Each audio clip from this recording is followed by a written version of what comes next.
Good morning, કેમ છો? તો આજે હું તમને બતાવીશ અમારા સોસાયટીમાં જે ગણપતિ બાપ્પા છે એમનું વિસર્જન. તો ચાલો મળીએ સ્ટેજ પર. આ છે આપણા ગણપતિ બાપ્પા. કોમેન્ટ કરી દેજો ઓમ ગમ ગણપતય નમઃ. મસ્ત લાગે છે ને મૂર્તિ? તો આપણે આવી ગયા છે સ્ટેજ પર અને રાસ ગરબા ચાલુ છે, તો એન્જોય કરો. જો તમને વિડીયો ગમ્યો હોય તો લાઈક, શેર અને સબસ્ક્રાઈબ કરી દેજો.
તો હવે અહીંથી સીધા જઈશું વિસર્જન માટે. તો ચાલો નીકળી પડ્યા છીએ અમે વિસર્જન માટે.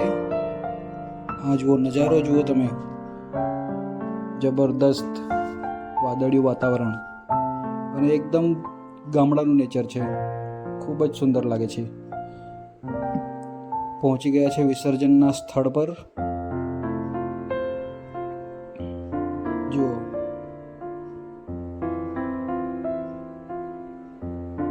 આ છે આપણા Ganpati Bappa.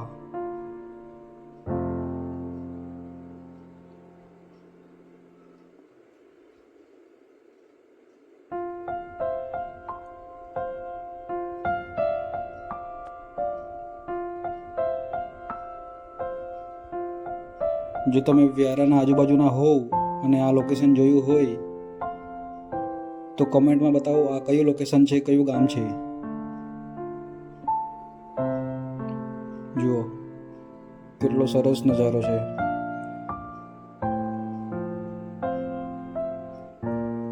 Most beautiful palace.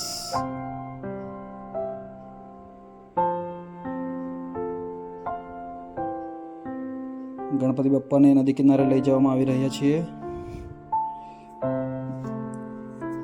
ધીમે ધીમે કરીને બધી મૂર્તિઓ ત્યાં લઈ જશે અને ત્યાં જઈને આરતી કરશે. હવે આ બધી મૂર્તિઓ ધીમે ધીમે બહાર કાઢીએ છીએ. હું તો ખાલી વિડીયો જ બનાવું છું.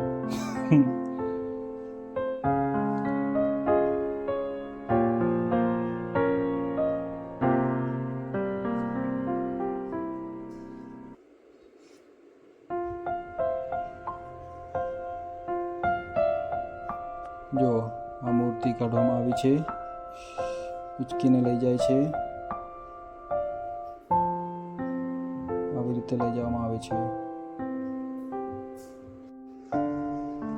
મૂર્તિ લઈને કિનારા પર પહોંચી જાય અને પછી આરતી ચાલુ કરવાની છે.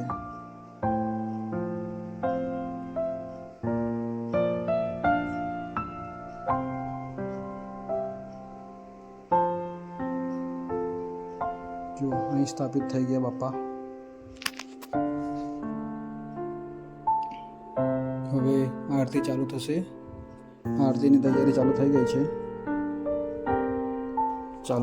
આરતી પૂજા કરીને પછી વિસર્જન કરીશું.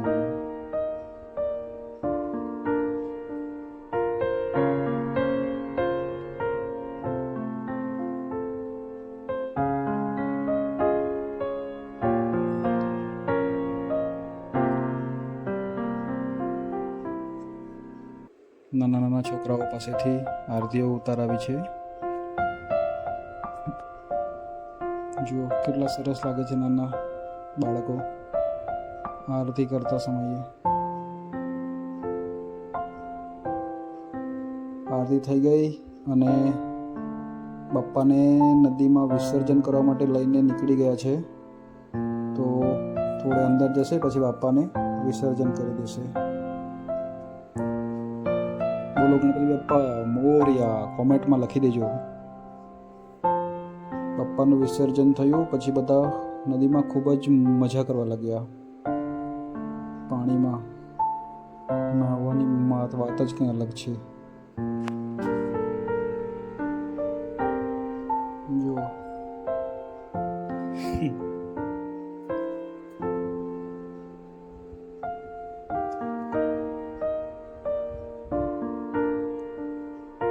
બહુ જ મજા કરી.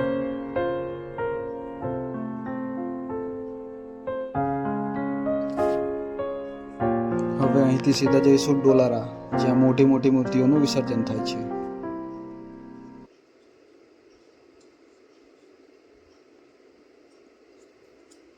આ છે ડોલારા, જ્યાં મોટી મોટી મૂર્તિઓનું વિસર્જન થાય છે. ત્યાં પણ ખૂબ જ પબ્લિક હતું. અંધારું પડવા લાગ્યું હતું એટલે એક મૂર્તિનું વિસર્જન જોઈને હું આવી ગયો સીધો ઘરે. તો ચાલો મળું હવે નેક્સ્ટ વિડીયોમાં. લાઈક, શેર અને સબસ્ક્રાઈબ કરી દેજો.